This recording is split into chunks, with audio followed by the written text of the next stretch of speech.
Aloha mai kako, you are watching Hawaii Political Reporter. Aloha, and thank you for watching Hawaii Political Reporter. Tonight, Hawaii State House candidate Fred Fogel and a brief interview with Russell Ruderman, candidate for a Hawaii State Senate District 2. Aloha mai kako, you are watching Hawaii Political Reporter. Okay, with me now is Fred Fogel. Fred Fogel is different. Okay, and I gotta tell you, it's obvious. Let's have a little fun here. Like, besides doing the politics, Fred, you are a libertarian. A libertarian? What's that, man? Wow, what it's a weird guy. What's the weird? You mean it's no D and it's no R? No, there's no D, there's no R. Okay. No, in fact, we're the white. You got the red and the blue. We're the white. Okay. Well, what the heck is a libertarian? Well, it's somebody who's in the middle. Somebody who really likes personal freedom. You know, get the government out of your freedom. Knickers. Freedom, yeah. You know, that kind of stuff that we used to have back in the 1700s. What's that? Yeah, well, yeah, freedom to do what you want to do without the government telling you what you got to do when you got to do it, you know? You mean no microchip IDs on our license? Oh, definitely not. You mean no force, you know, being applied against our homes and our lives, even when we're not hurting anybody or disturbing their peace? Definitely not. No helicopters flying over looking for little plants and things like that. You know? So wait a second. You mean to tell me you're going to let those a-holes who are growing medical marijuana for themselves, those commie pinkos, you're going to let those commie pinkos get away with that, boy? The biggest cash crop in Hawaii. Why not? You know, that is, obviously this is a little different kind of an interview here, but that's all right. I mean, come on, at least we can all get a laugh out of it. You know, that's just one thing, you know, Cher Christie, I've heard her, and I've heard Daniel Cunningham, you know, and they've said something, and I really didn't realize it, but it makes absolute sense. You know, they call it weed. It is a weed, and how does a weed grow? Everywhere easily. Here is a miracle crop, it's true. I don't smoke it, I don't like it, but gee whiz. Talk about economic salvation. I mean, you know, let's face it, man, if we grew the weed, everybody on the whole darn world would be taking Maui Wowie or Hawaii, whatever they call it, you know. We could be doing something with that. So, Fred, okay, obviously you are, I guess, tell us what you believe should be done with marijuana, medical marijuana, or anything. What is your position on that? Legalize it. Period? Period. Yeah. In fact, don't even tax it. Don't even tax it. You got it, you know. Now we see a real free problem. enterprise. If you want to compete, if you want to keep that stuff out of it, if you want those Mexican cartels to go take a dive, you know, start competing like, you know, that's true. Gracious. You know, that's very true. If we had all that money, instead of going into Mexico and the drug runners and the guns and all the killings, I mean, we could be getting all that money in Hawaii. Well, the problem you got is the money is going in interdiction. You're only getting about 15–20% max.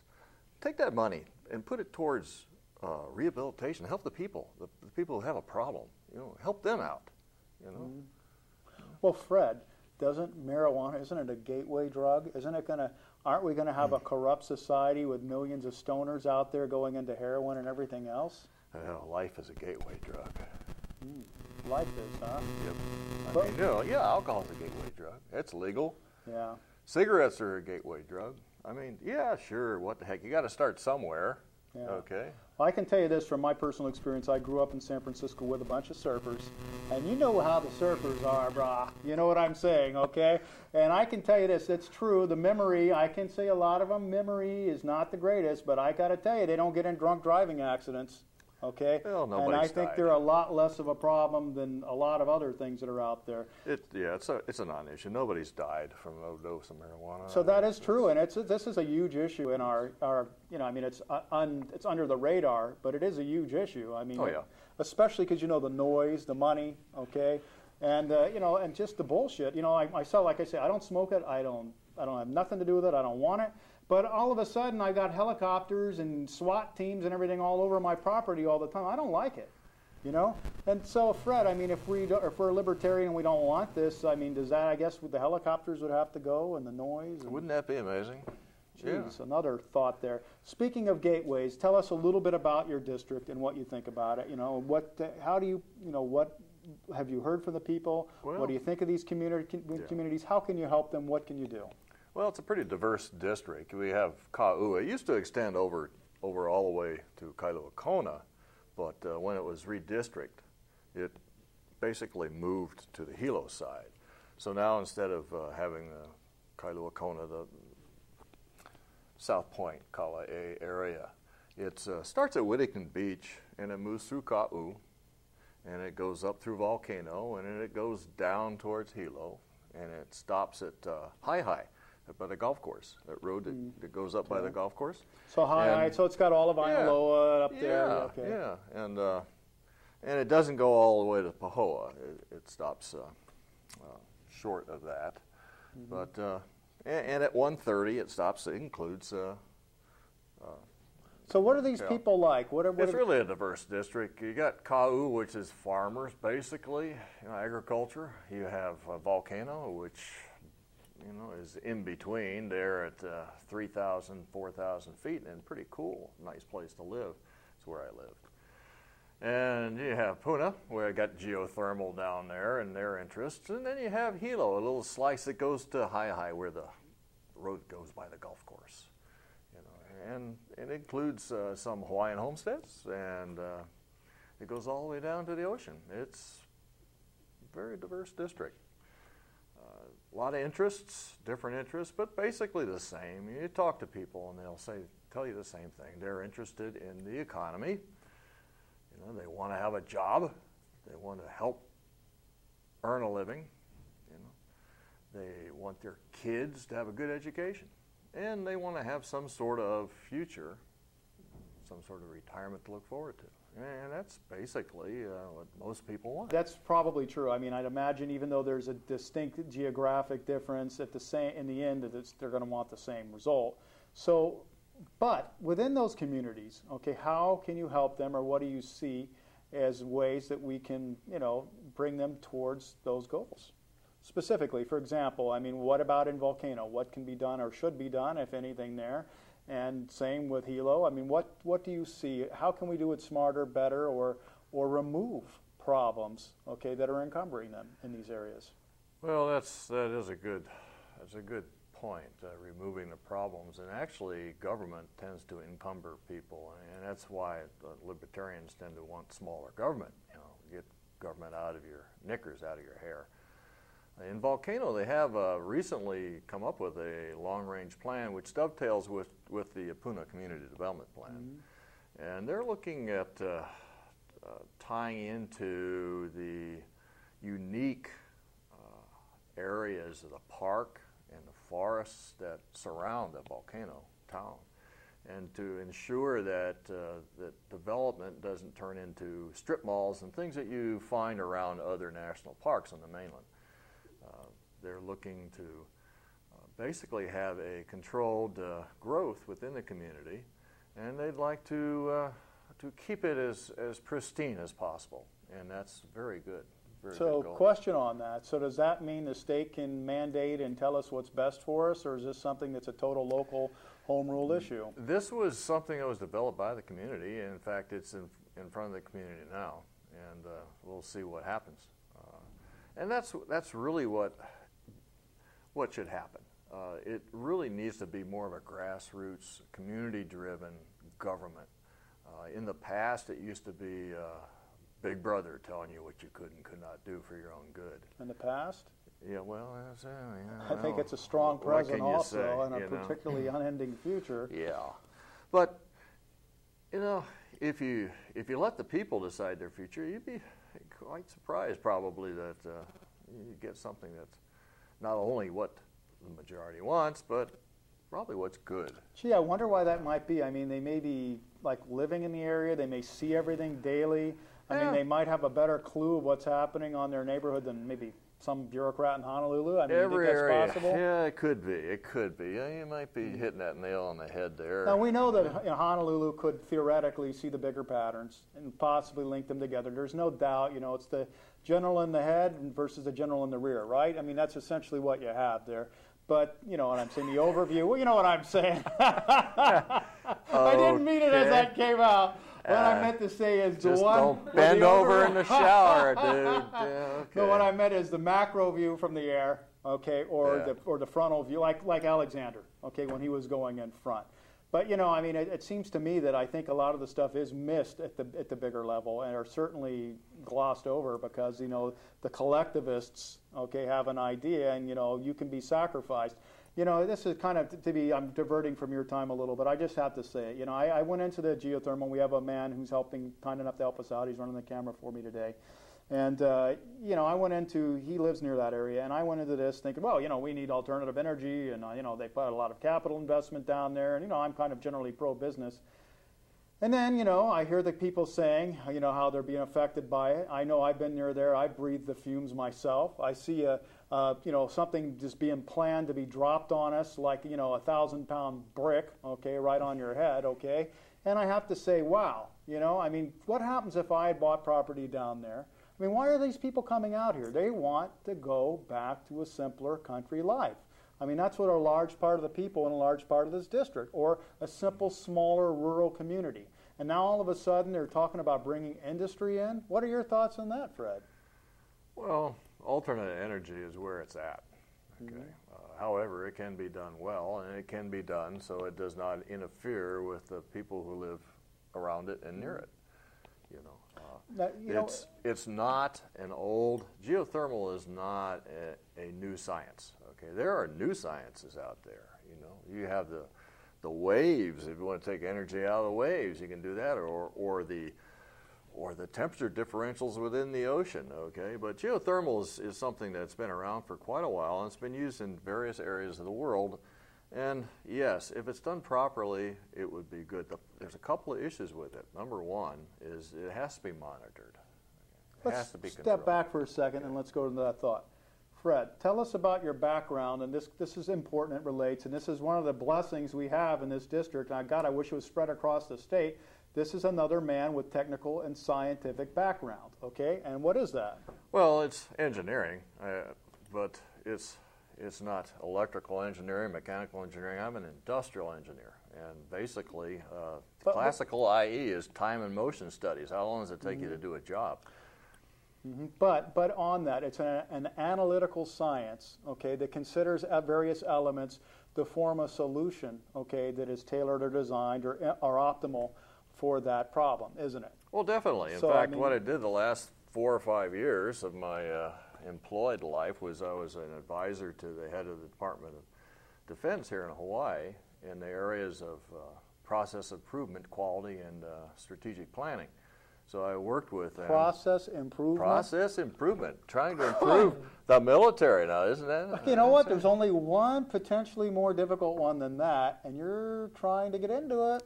Well, of course. Because God knows it they need needs a some process improvement. You got it. Well, I got to tell you, good luck, okay? But seriously, really, good luck. I mean, God knows we need it. So back to geothermal. My dad. Okay. Okay. All right. My dad, he gave me some advice when I was first starting out. He said, "Son, you know, when you go into a company, don't go into a company that's running really well. You want to go into a company that's not doing too good. So if you screw up, you aren't going to make it any worse than it already is." Okay. So that's kind of the way I look at government. Well, you also have another opportunity, and that is you could easily be a hero, too. Because, seriously, if you go into a situation like that and you improve it, of course, there may be some who don't want that, especially the corrupt, crony people. There aren't any of those. Oh, there's none of them. Huh? Nah. None of it. Well, excuse me for being ignorant. But at any rate, so, Fred, you were back to geothermal and the process you were talking about. Please continue, sir. Well, the issue is twofold. One is that, of course, you have to protect the people who are around geothermal. You might make sure it's done right, okay? And you also have to pay the people who are generating electricity enough money to make some money. I mean, come off of it. I mean, Helco can sell electricity for 45 cents a kilowatt hour, and they're only paying 15, 20 or whatever to the geothermal. And you turn around and you say, "Oh, no, that's a pretty good bang for your buck." I mean, my goodness gracious. Granted, all geothermal does is provide the juice, but, and Helco runs the system. But still yet, you have to pay people who generate this power a fair price for their electricity, and that includes the people who generate on the roofs of their house with using solar. Well, I think what you're dealing with, and I'm one of the I do deal with Helco directly, and I'm one of their semi-defenders, and I say semi because I see both sides of it. But you know, they do charge a lot, and there is a lot of waste, but at the same time, they don't necessarily profit that much. So how can that be? Is something potentially getting siphoned off in the middle? Is this potentially a cash cow for somebody? Not making it, just a thought. Okay, so at any rate, so back to geothermal. Well, let's ask you this, okay? And being that we're both libertarians here, I confess, okay, he's at least running as a libertarian, something pretending to be one, I don't know. Okay, but, so Fred, here's the question, okay, because this is a tough one in a sense, maybe, okay? So when you have these people who may be harmed, okay, let's say we have a man who's a quarter mile from a geothermal plant, okay? He's bought his property well before this was supposed to be happening, okay?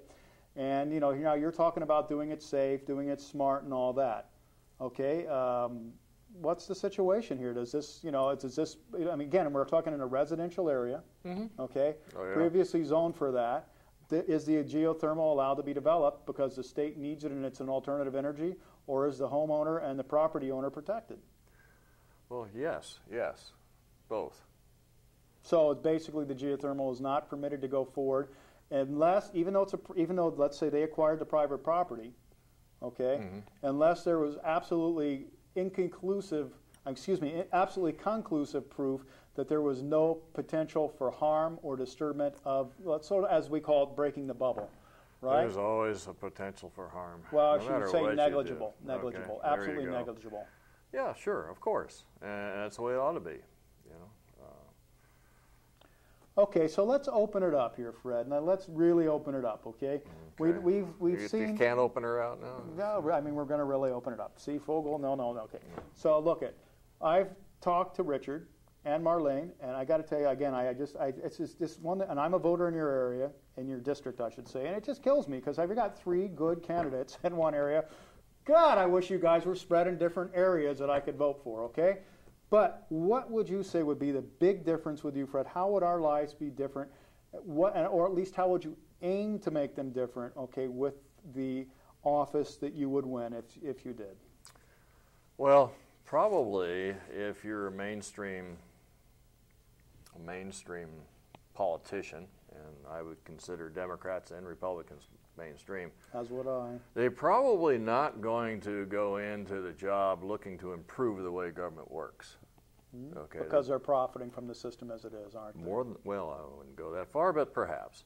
And they're probably not going to go into the job to try to reduce the burden that government has on our daily lives. And they're probably not going to go into the job trying to push that governmental responsibility down to the county and the individual community area where it best belongs. So you're going to say they're going to be top-heavy and centralized. That's what I'm going to try to do. I'm going to try to improve the way government operates. I'm going to try to make it function better for the people out there. Okay, so are you saying in a centralized, top-heavy situation, you're going to try to improve that, or are you going to try to decentralize, okay, as much as you can, and make it a little less top-heavy back toward the local level? Every island has a different smell, a different situation. You know, Maui's different from Oahu, is different from the Big Island. You know, and they all have their concerns. The Big Island has potential to be not only the power base, but also the breadbasket of the whole state.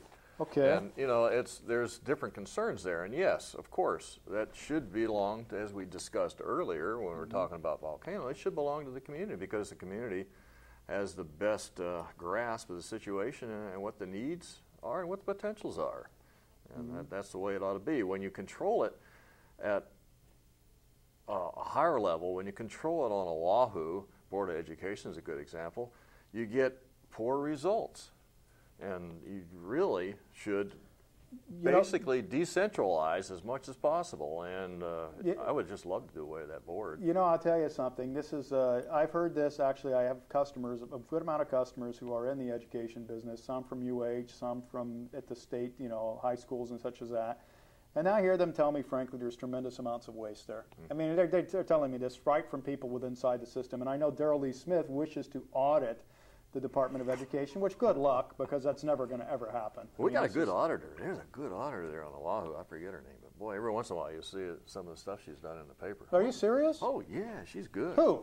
Tell us. Enlighten us. Don't know what her name is, but you're good, whoever you are. Well, she's on she comes out in the Honolulu Star Advertiser or something every so like often? that. Yeah, but Well, she's a good auditor. It's never going to happen, I don't believe. Okay, I mean, unless every Democrat decided to do it. Okay, now agriculture. Now let's what are we dealing with here? Well, we're dealing with an industry that has, as per usual, a lot of regulations on it, and that those regulations encumber the farmers. The farmers know what's good for the land. Okay? You think? You know, Richard. Duh.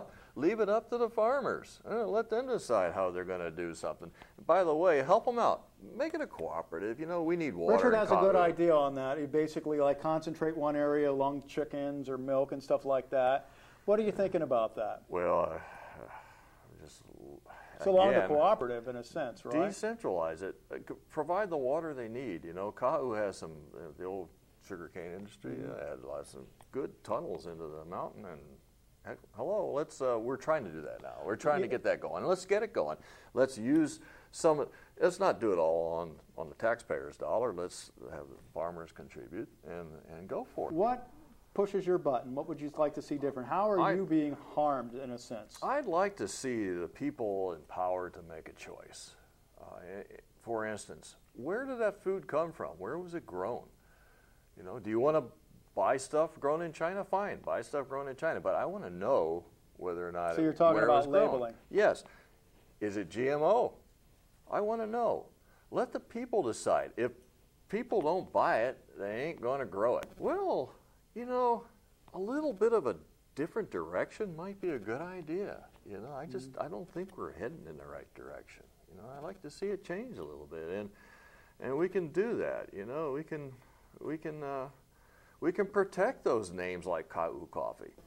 Fred's produced a very detailed brochure here, very detailed. You can't really see it on camera. We'll cut to a close-up, but he has taxes, environment laws, elections, political process, governmental, education, prison. We're going to go and then top 10 reasons why Fred is not your typical politician. I don't think Fred is. I think this is pretty obvious. He's not your typical politician, okay? And I'm not your typical guy on TV either. So I mean, you know, can I say, poor you people? But how about this, Fred? There are several issues that are definitely. And we're going to probably have a little web extra because you have so detailed here. We can go into that. But PLDC. PLDC. Yeah. PLDC. Yeah. Who came up with that idea? Mm-hmm. Good idea. What would you do with it specifically at this point? Well, or how would you deal with it? It's already the responsibility of sitting government agencies. I don't know why you need another organization that's going to cost the government more money and be exempt from rules and regulations and doing the business. It just doesn't make sense to me at all. Why? It was something that came to be at the end of a session and hardly even got a hearing and didn't go through any committees. Something doesn't smell right. Yeah. The ploy is a little bit more than 3 days old. You know, it's not. Yeah, I guess they were maybe trying to make a focused subset, to go through things quickly, but I think, like you're saying, I think the general consensus is that it certainly wasn't done correctly. It wasn't done pono. It wasn't done transparent. It's not a good idea, especially get the checks and balances for a reason in the system. Yeah. Okay, let's live. So how about that? So you're, I mean, we're not necessarily in love with a lot of government, but should the state be able to develop without county building regulations? We talked about it earlier. Hell no. Yeah. Pardon my English. The county should have control, a heck of a lot more control than the state does, individual counties. If Maui wants to become a parking lot, let Maui be a parking lot, okay? But if the Big Island wants to do something different, okay, let's do it different, We're the Big Island. We're different. Okay. Hunting. Hunters' rights up here, okay? Anything to say about that, or have you been following that at all? Well, not really, but, the hunters they're a hardy breed, and my hat's off to them. There's a lot of things out there that are trying to overrun the INA, and it would not be a bad idea to keep them under control. You got the feral pigs, you got the axis deer now, you know. Mm-hmm. Hey, come on, you know, let's get rid of them. Let's use those local hunters as best we can, because they know the INA, they know what's out there, and you know, let's employ them. And you know, and by the way, you know, the hunters bring back this meat, and we can't use it in our soup kitchens. It's not USDA inspected. Yeah, that's a whole nother point. What the heck's going on with that? We got people who are hungry, okay, and we got the food to feed them. Farmers want to, hunters want to donate it. They're eating it. They ain't dying. Why can't we feed the hungry? It just doesn't make sense. That's another example of overregulation. Yeah. How about building codes? Hey, how about no mandatory building codes for private owner builders? Period. Okay, now, again, personal responsibility. If I can get a loan to build whatever I want to build, fine. Okay, the bank's going to do it. Okay, if I can get insurance to cover it, fine. If I can sell it or take a hit, it's my kuleana. Fine. You know, no mandatory building codes for private owner builders. Put people to work. People are going to build stuff the way, you know, they're going to. That's one thing Bob Herkes was working on, and I think he was really right on that. That's one thing you got to give Bob on that, really. Well, Bob's a green guy, yeah, and I like Bob. Yeah, no, so did I, and I mean, no doubt about that. He really got the business on that one. If you'd like to know a little bit more about me, just refer to the flyer. You should have gotten one in the mail here recently. It tells you what I think and some of the things I'd like to do if I'm elected. To get a hold of me, I have no website. I'm a grassroots guy. It's all on my own dime. Don't take any money from anybody. So there's nothing to go to except my cell phone, and you can use that anytime you want to, or call it, 808-265-1659. That's 808-265-1659, and I'll probably answer it or leave a message, and I'll get back to you. Fred, again, we have a whole bunch of topics here. We'll be going into that in a second, but for now, I'd like to thank you very much for your time. Thank you. Thank you very much for running. Ross. Thank you for being a sport and enduring me. But I could say the same with you. I mean, we're two peas in a pod here in a sense, right? We're both nuts, so what can you say? You're stuck. So anyways, thank you. Aloha.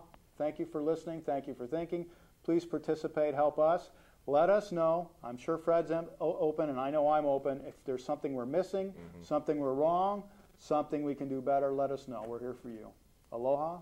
God bless. Oh, two last things. Fred? You're a motorcycle rider? That's correct. And a cat breeder? That's correct. Huh. Yeah. Okay. Weird, huh? Yeah, this guy's definitely a little different. No doubt about it. Aloha, my brother. Thank you. Aloha. Peace. Hi, my name is Russell Ruderman. I'm running for State Senate, District 2, which includes Puna and Pahala. One of the issues that came up tonight was the PLDC, or Public Land Development Corporation, which was created by the legislature last year in something called Act 55. There's been a lot of opposition to that because the act takes away a lot of the processes that allow a community to decide whether a development goes forward or not. It removes a lot of the zoning requirements, the EIS requirements, planning requirements. There's been tremendous opposition to it, and I'm in favor of repealing Act 55, which created the PLDC. I think there's too much public opposition to it to fix it. The public is very, very distrustful of the Public Land Development Corporation, and I think the only way to get public trust back on our side is to repeal it and start over with the specific projects that we want to do on public lands with appropriate safeguards in place. On the subject of geothermal, it's come up that whether there should be more geothermal plants in Puna or perhaps more geothermal plants elsewhere. My position on that is if there are going to be more geothermal plants in Hawaii, they ought to be elsewhere, where they can be located far from residences, where they can be located on more geologically stable ground, and where they can use safer technology, but most importantly, where they can be closer to the demand. It doesn't make any sense to have large energy production plants far from the demand because the transmission losses are huge. In 1913, the money power of the country was taken away from the people, but it was given up in the Federal Reserve Act. The Federal Reserve is no more federal than Federal Express. try a hide and destroy a freedom man. You sick agenda, we know you anti-American. You come forward American Constitution. 1913, corrupt in the system. Devalue dollar, hyperinflation. The Federal Reserve, controlled by Lucifer. He can see you.